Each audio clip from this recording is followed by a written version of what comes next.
Bíblia fala que em Hebreus capítulo 9, versículo 1, que, ora, também o primeiro tinha ordenanças de culto divino e um santuário terrestre, porque um tabernáculo estava preparado. O primeiro em que havia o candeeiro, ou em outra versão, candelabro, e a mesa e os pães da propiciação, ao que se achava o santuário. Mas depois do segundo véu, estava o tabernáculo que se chama o Santo dos Santos, que tinha o incensário de ouro e a arca do concerto, coberta de ouro, toda em redor, em que estava um vaso de ouro que continha o maná e a vara de Arão, que tinha florescido, e as tábuas da lei, do concerto. E sobre a arca, os querubins da glória que faziam sombra do propiciatório, das quais coisas não falaremos agora particularmente. Não falaremos agora particularmente. Amém? Só até aqui o versículo de número 5. Pode sentar. Não sei se você percebeu, nós estamos tratando aos domingos de alguns assuntos relacionados à diferença da lei para a graça. E nós estamos vivendo na graça, mas precisamos, para entrar na graça completa, precisamos de estar lendo a Bíblia, principalmente o Novo Testamento, a Nova Aliança. Ali está o relato, irmão, desde o versículo 1, de como era o Antigo Testamento e como era o Antigo Concerto, a Antiga Aliança. Ali como era a Antiga Aliança. E o que Paulo, o escritor aos Hebreus, está querendo mostrar? Que ali tinha coisas físicas. Coisas físicas. Tinha o véu, tinha o lugar santo, tinha o Santo dos Santos, tinha o propiciatório, tinha o candelabro, tinha a mesa dos pães asmos, tinha mais o quê? A arca da aliança. Dentro da arca tinha 3 coisas. O que tinha dentro da arca? Tinha a vara de Arão, que floresceu, o maná e a tábua da lei. 3 coisas tinha dentro da arca. E a arca era toda de ouro, revestida de ouro. Não era toda de ouro, ela era revestida, ela foi feita de madeira, uma madeira muito boa, e ela era revestida de ouro, e ela tinha outra coisa, os querubins em cima da arca fazia sombra sobre a arca. Aquilo ali também tinha um significado para aquele tempo. E aí o escritor aos Hebreus está falando de como era a antiga aliança. O apóstolo Pedro fala uma coisa interessante. Queria que você pegasse a tua Bíblia e lesse o que está escrito em 1 Pedro, 2 Pedro 2,18. Olha o que está escrito em 2 Pedro, só para a gente entender, porque eu acho que nós gastamos muito tempo com historinha, gastamos muito tempo com história. Não é que a história do Antigo Testamento seja ruim, não. Eu acho que todo estudante da Bíblia tem que conhecer. É o 18 que você colocou? Primeiro, do 18? Não, acho que eu errei de novo. Antes crescer na graça e no conhecimento. Eu acho que é primeiro, é 18 então?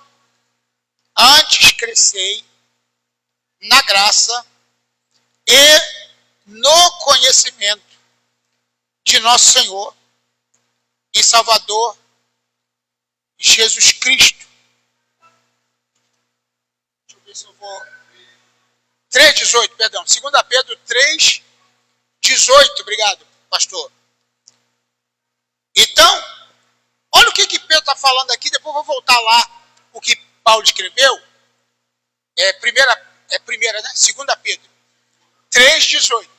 Mas crescei em força, essa versão. Pode trocar a versão? Você consegue, né? Aí, tá vendo? Trocar a versão. Porque aquilo ali não é essa versão. A gente quer crescer na graça. Bota essa versão aí. NVI, tá bom, né? NVI. Vamos ver se vai funcionar agora. Na NVI. Você botou NVI? Não.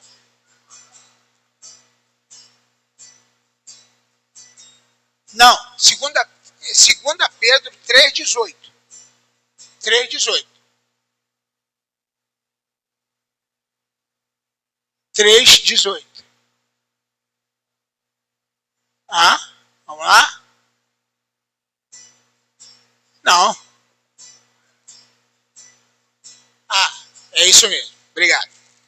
Antes, cresçam na graça. Eu queria conversar com você sobre o que é crescer na graça. O que é crescer na graça? Quer dizer, e no conhecimento do nosso Senhor e Salvador Jesus Cristo. O que Pedro está querendo dizer com isso? Ele está querendo dizer o seguinte: irmãos, vocês já conhecem a lei. Estou colocando as minhas palavras. Você já conhece a lei de Moisés. Você já conhece o sacrifício. Vocês conhecem o tabernáculo. Vocês conhecem tudo que está lá dentro da arca. Vocês sabem tudo de lei. Mas eu quero falar com vocês uma coisa. Como se eu estivesse falando. Antes, vocês devem crescer na graça. E no conhecimento. Quer dizer, crescer na graça é você se envolver na graça de Deus. É você estar pronto para responder qualquer pessoa sobre a graça de Deus. Que é muito diferente daquilo que acontecia na antiga aliança. Então, você tem que crescer na graça, conhecer tudo sobre graça, e tudo sobre Jesus. Tudo sobre Jesus. No seminário aqui, semana passada, nós estávamos estudando sobre cristologia. Aprendemos tudo, mais um pouco, e mais precisamos estudar mais ainda, quem é Jesus. Se você perguntar para a maioria dos cristãos quem é Jesus, eles não vão saber responder categoricamente quem é Jesus, até porque Jesus se apresentou aqui neste mundo como Filho de Deus, sendo ele o próprio Deus. Mas ele tinha que se apresentar como Filho de Deus, porque ele se esvaziou de si mesmo. Então, voltando lá em Hebreus, por favor, no capítulo 9, você vai encontrar o que tinha, quais eram os elementos da adoração naquela época. Você vai ver aqui quais eram os elementos. E se nós lemos até o 5, mas agora nós vamos começar do 6, diz assim: ora, estando essas coisas assim preparadas, a todo tempo entravam os sacerdotes no santuário ou no primeiro tabernáculo, cumprindo os serviços. Mas no segundo, só o sumo sacerdote, uma vez por ano, não sem sangue, que oferecia por si mesmo pelas culpas do povo, dando nisso a entender o Espírito Santo que ainda o caminho do santuário não estava descoberto, enquanto se não conservava em pé o primeiro tabernáculo. Bom, então o que é o primeiro? Estou escutando uma musiquinha aqui, não sei aonde aqui. Acho que veio para mim, abaixa o volume da música. Eu acho que não, eu acho que tem que sair aí tá lá no YouTube, tem que dar o pause lá. Entra no YouTube aí. Estou escutando aqui, ó, a musiquinha que continuou. Eu só abaixei. Tá vendo? Ah, tá vendo aí, ó. Aí. Meu Deus. Então, olha só, irmãos, em coisa interessante que eu quero falar para vocês. Só uma curiosidade. Não está escrito assim, Davi não falou, alegrei-me quando me disseram, vamos à casa do Senhor? Lembra desse versículo? Salmo, né? Qual Salmo? 21. Salmo 22, eu acho. Alegrei-me quando me disseram, vamos à casa do Senhor. Aí eu pergunto, tinha casa do Senhor antigamente? Alguém na internet falou isso, botou esse questionamento. Tá vendo só como é que a Bíblia não tinha casa do Senhor? Porque o Salomão foi o primeiro a fazer o templo. Não, mas tinha o tabernáculo, que era também chamado casa do Senhor. Sempre teve tabernáculo. Não tinha ainda o templo feito por Salomão. Davi não fez o templo. Davi deu ouro, Davi deu oferta, Davi deu tudo, mas ele não fez. Quem fez foi Salomão. Inclusive aquela palavra de oferta ontem foi muito boa, né, pastor? No café de pastor. Muito bom. 29, 2 Crônica 29. Então, ele não fez, mas tinha o tabernáculo. Aí a pessoa na internet falando que a casa do Senhor era Jerusalém. A casa do Senhor era Jerusalém. Tudo bem, podia ser.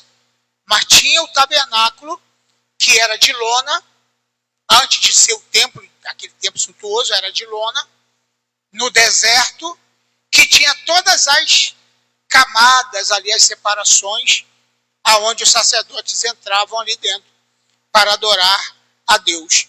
O que eu quero dizer com isto, irmão, para a gente ganhar tempo aqui, é que agora, na graça, depois que o véu rasgou, nós não precisamos mais de utensílios humanos para adorar a Deus. Não precisamos. Outro dia eu vi na internet, foi ontem eu acho, uma igreja botou um monte de irmãos vestidos de militar, marinheiro, aeronáutica, exército, polícia militar. Era a festa da igreja, aniversário, e tocaram o hino nacional e botaram a arca para entrar pela igreja dentro. Enquanto tocava o hino nacional, a réplica, não era a arca, né, mas a réplica da arca da aliança entrando pela igreja. E todo mundo de pé e reverenciando a entrada da arca. Oh, que bênção! É a presença de Deus entrando. Então, eu não sei se as pessoas estão esquecendo que nós estamos vivendo na nova aliança, que nós não podemos mais termos nenhum tipo de simbolismo de arca, candelabro, menorá, algum tipo de coisa que nos recorde a antiga aliança, mas nós temos que ter olhos voltados para Cristo, para Jesus.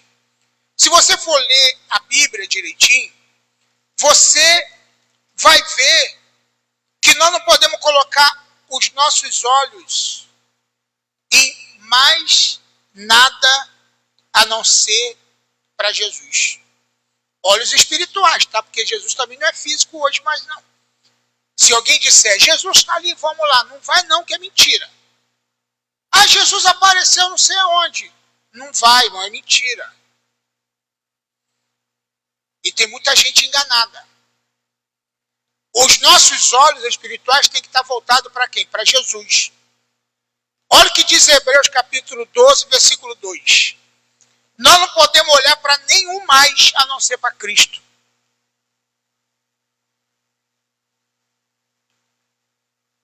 Que quando nós botamos o nosso olhar em outro, nós estamos tirando o foco de Cristo. Olha o que a Bíblia fala. Mantenhamos o olhar firme em Jesus. E outra versão é, olhando firmemente para Jesus, que é o autor e consumador da nossa fé. Não tem mais ninguém no mundo que é o autor e consumador da nossa fé, a não ser Jesus. Amém ou não? Irmão, acabou a história.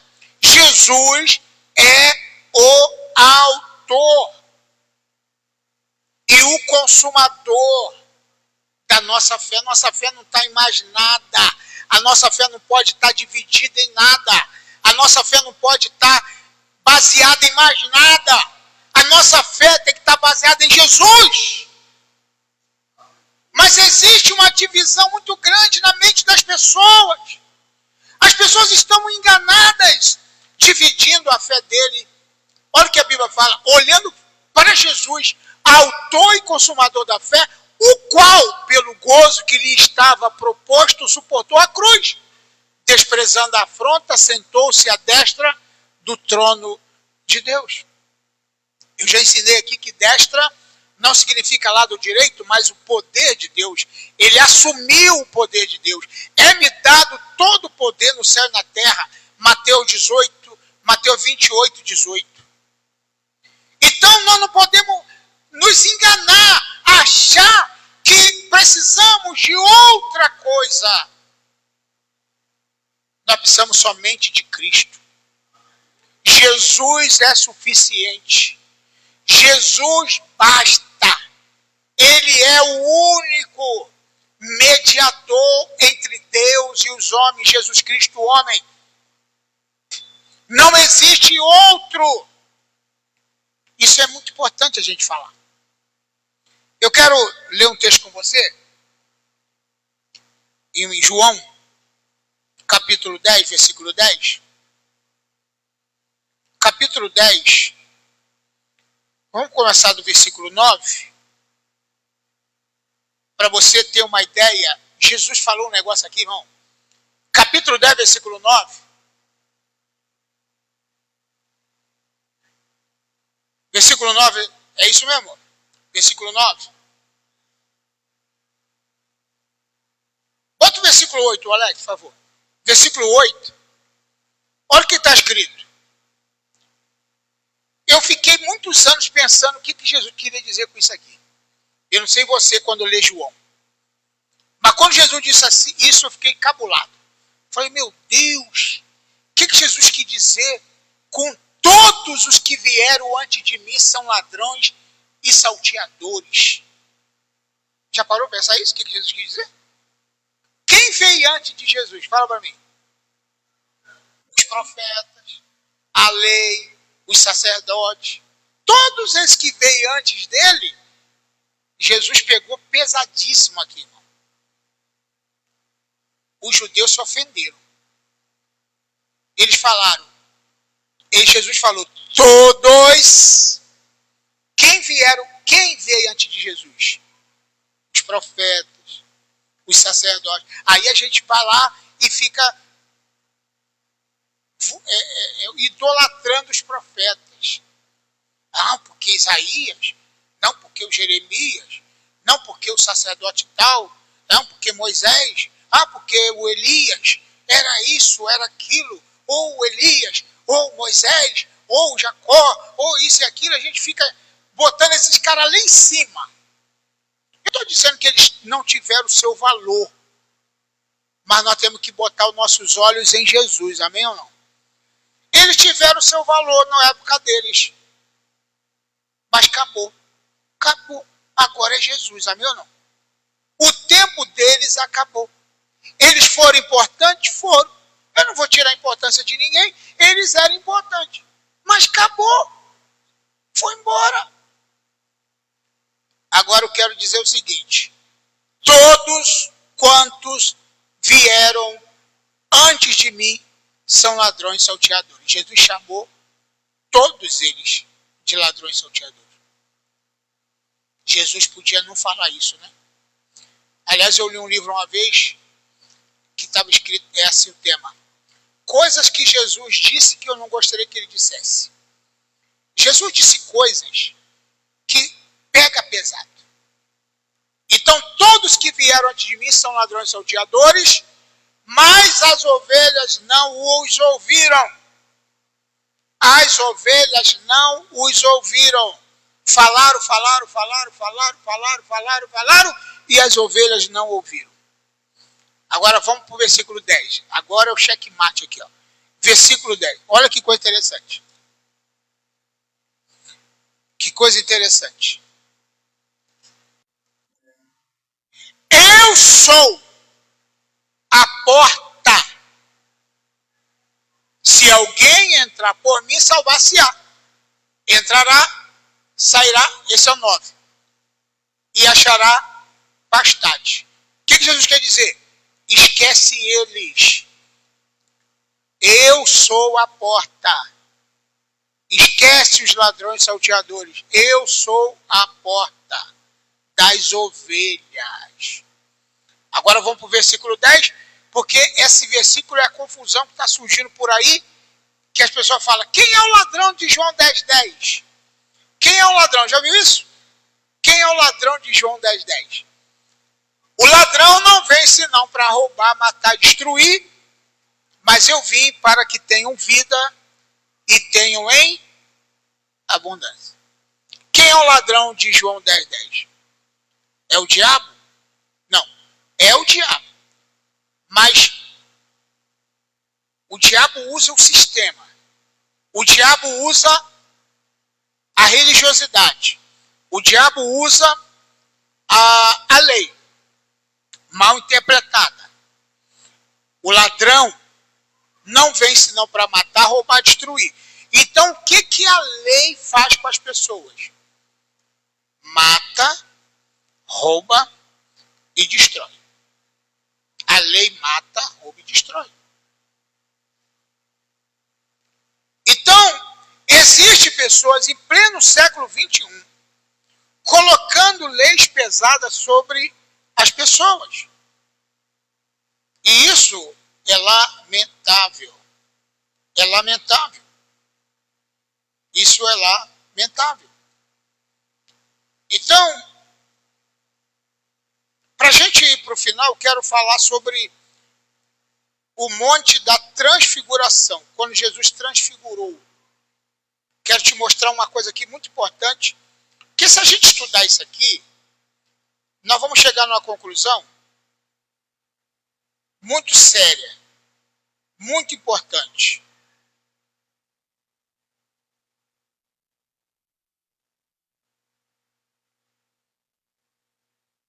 Está escrito em Mateus 17, versículo 1. Mateus 17, versículo 1. Quero te mostrar essa passagem aqui. Irmão, quero te perguntar, você está lendo a Bíblia de verdade? Aí, você lê a Bíblia. Se você ler a Bíblia, você vai entender muita coisa. Mateus capítulo 1, 17, versículo 1.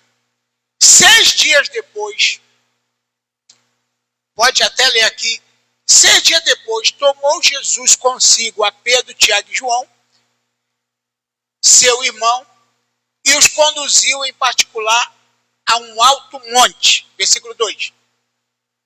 Transfigurou-se diante deles, e o seu rosto resplandeceu como o sol, e suas vestes se tornaram brancas como a luz. Jesus se transfigurou ali. E eis que lhe apareceram Moisés e Elias, falando com eles. Bom, quero parar aqui só para te mostrar. Moisés apareceu na transfiguração. Não foi Moisés que morreu e apareceu lá, não. Foi transfigurado, tá? Uma figura, transfigura de Moisés, que representa o quê? Moisés é representante de quê? Da lei. E Elias é representante de quem? Dos profetas. Apareceu os dois ali no monte. O discípulo ficaram assim. Pedro chegou e falou, Senhor, bom estarmos aqui. Vamos fazer 3 tendas, um para ti, outra para Moisés, outro para Elias. Ele ficou todo bobo que Moisés apareceu lá. Ele ficou todo bobo, ele ficou radiante. Caramba, meu líder Moisés apareceu aqui. O outro líder, Elias, apareceu aqui. Meu Deus, como esses caras são importantes para mim. Como eles são importantes.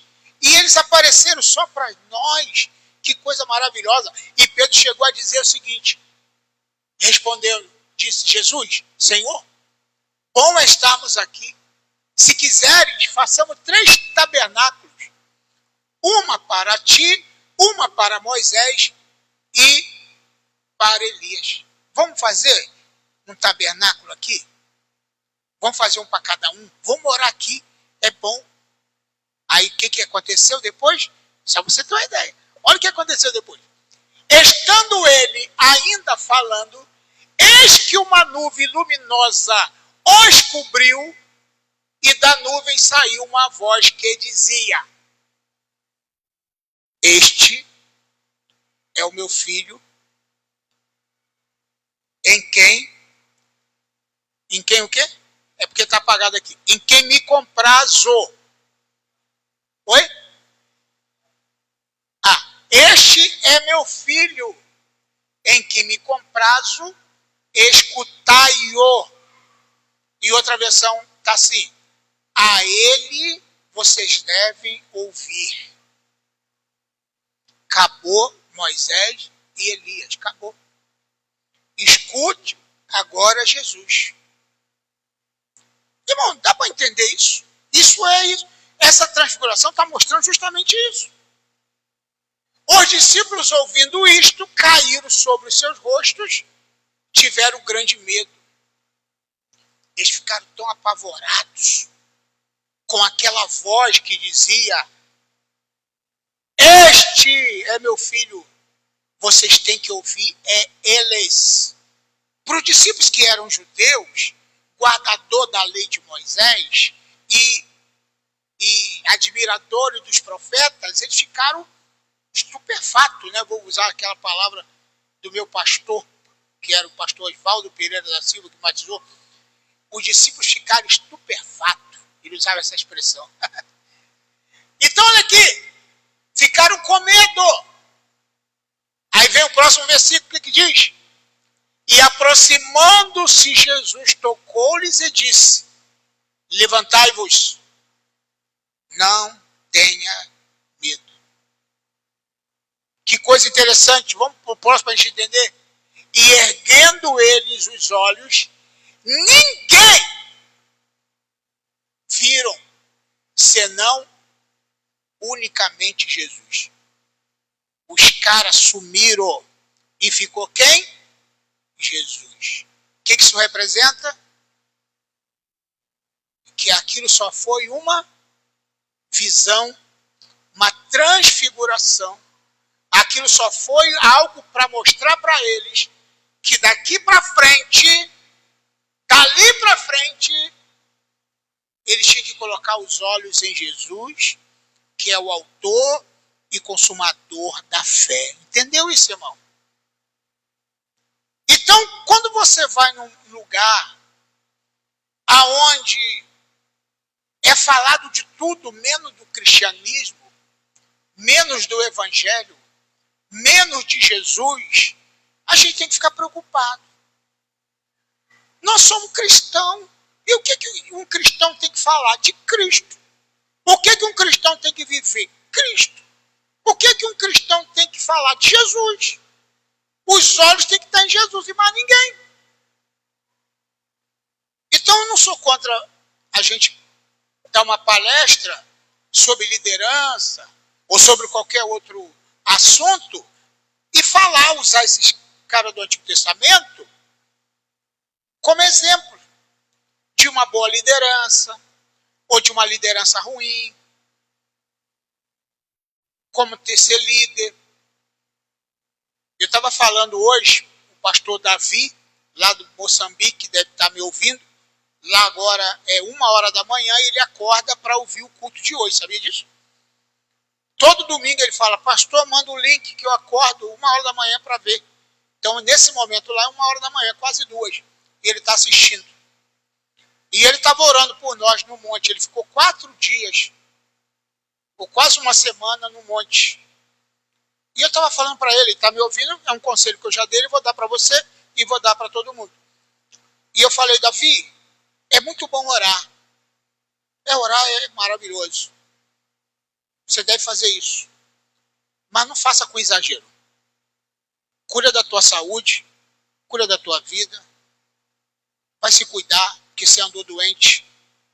Esse negócio de ficar lá no monte, uma semana, com frio, com água pouca, comida escassa.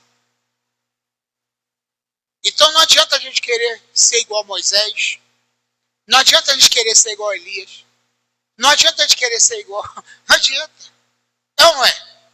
E tem gente querendo ser Elias. Tem gente querendo ser Moisés. Não, Moisés ficou 40 dias, eu também posso ficar. Eu conheço um fato de um pregador, de um homem que ele tinha um rio e tinha uma ponte. A ponte era ali, mas o rio era aqui. Aí ele falou assim, Jesus andou sobre as águas, eu vou andar também. Entrou no rio. Morreu afogado. Crente. O outro, lá nos Estados Unidos, porque está escrito, pegarão serpente. O homem no culto, o pastor, com uma cobra enorme agarrada no pescoço, dançando no meio da igreja. Dançando, pegava a cobra e tal. A cobra foi, pum! Daqui a pouco ele começou. Morreu! Morreu no culto. Sabe por quê? Brincando com cobra. A pessoa está interpretando errado a Bíblia, irmão. Quando Jesus falou, pegarão em serpente, ele está falando de outra coisa. Não é você pegar uma cobra lá e ficar pegando a cobra. Isso é simbólico. Pegar em serpente é você enfrentar as coisas malignas. É isso que ele quis dizer. Ele quis dizer você pegar uma cobra e ficar dançando com ela. Jesus nunca mandou ninguém atravessar um rio. Se tem uma ponte ali, eu vou atravessar o rio para quê? Andando, gente. A ponte está ali, eu vou atravessar andando. Misericórdia.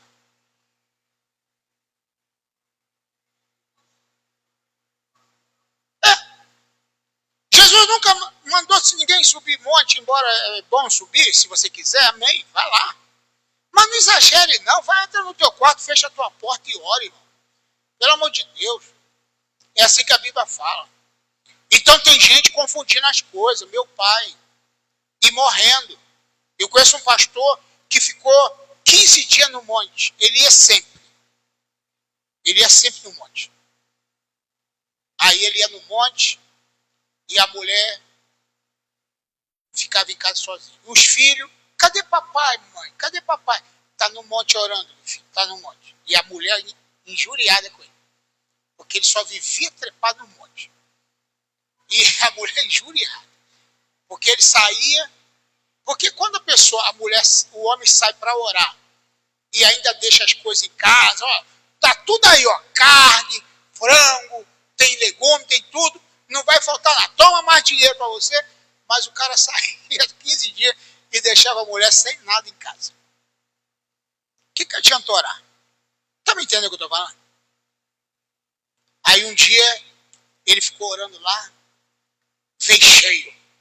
Né? Porque a pessoa, ele dá a impressão que ele fica cheio.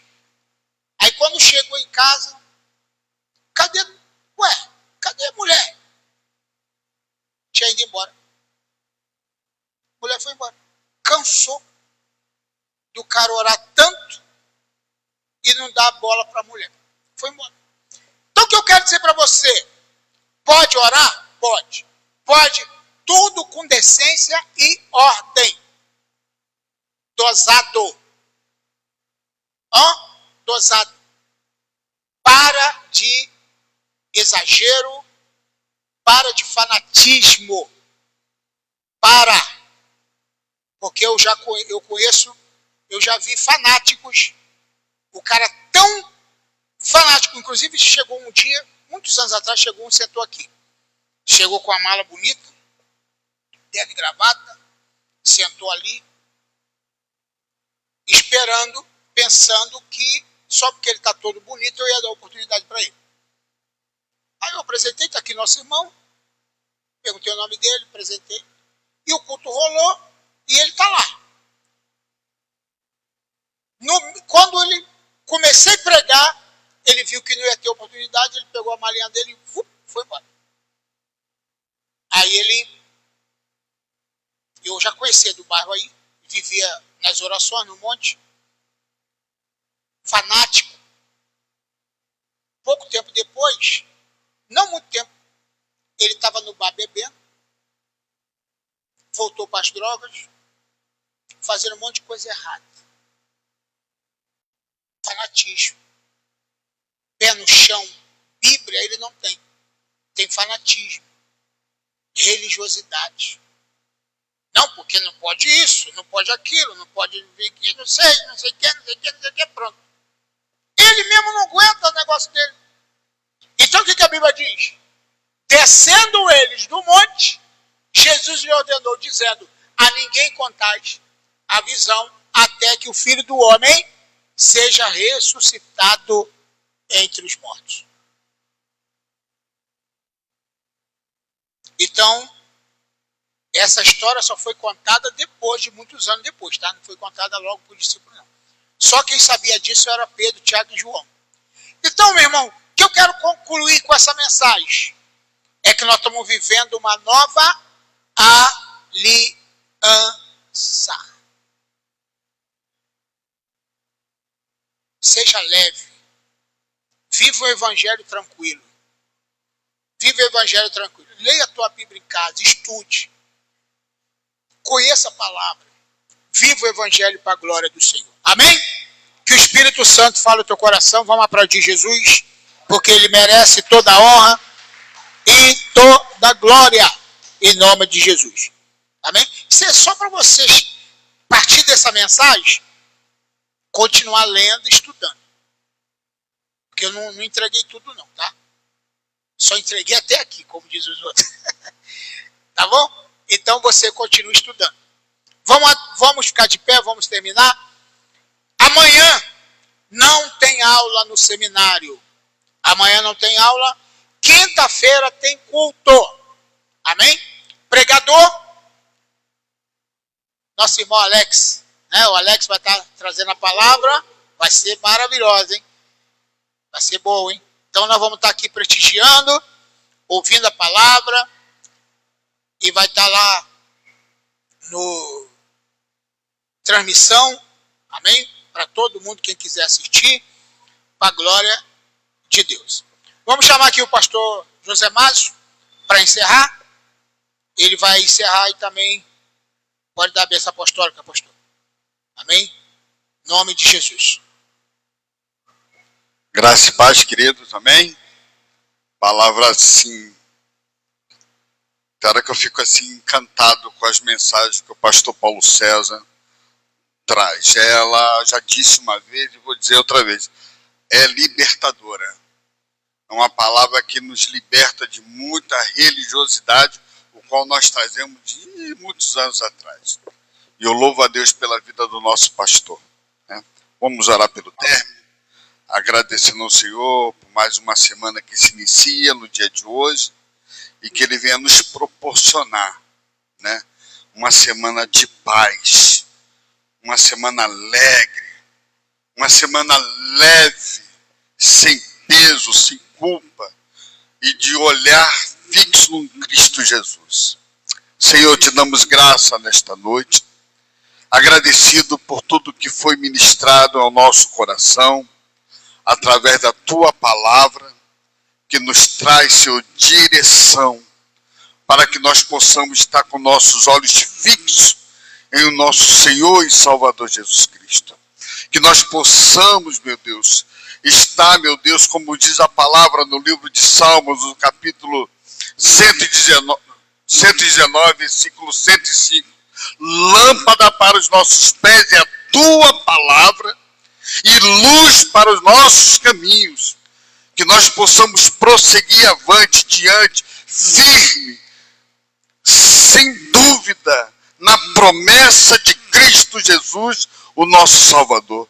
Nos leve em paz, nos livra dos acidentes, nos livra dos homens maus, que nós possamos ter uma semana repleta de alegria e de gozo do Espírito Santo, que o Senhor nos abençoe, que o Senhor nos dê sabedoria, meu Deus, para lidar com o mundo que nós vivemos.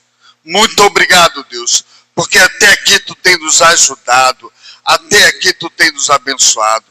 E nós te louvamos e te louvaremos por toda a nossa vida.